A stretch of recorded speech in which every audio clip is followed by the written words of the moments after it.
J Thomson by Brianne and Joe. J Thomson was born in December 1856. He went to the University of Cambridge where he studied physics.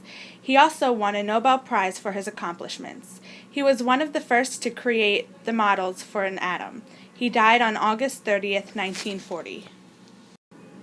In 1897, J Thomson was the first to suggest that there were particles 1,000 times smaller than an atom. He did this by observing negatively charged particles that were shown in light rays traveling through a vacuum. This was his tool that he used to observe them. These negatively charged particles are corpuscles. This device that he used was the vacuum that was able to suck all of the air out of this tube. He then sent electricity through the tube, which created an electron beam.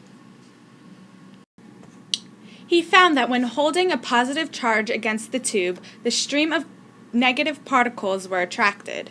When a negative charge was placed against the tube, these particles moved away.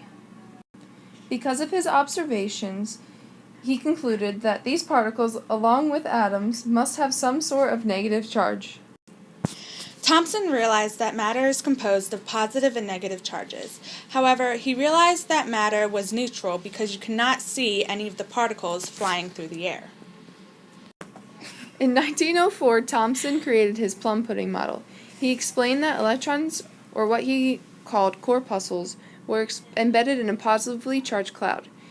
You have to remember that he grew up in England, and his model reminded him of plum pudding, so that is why he named it this.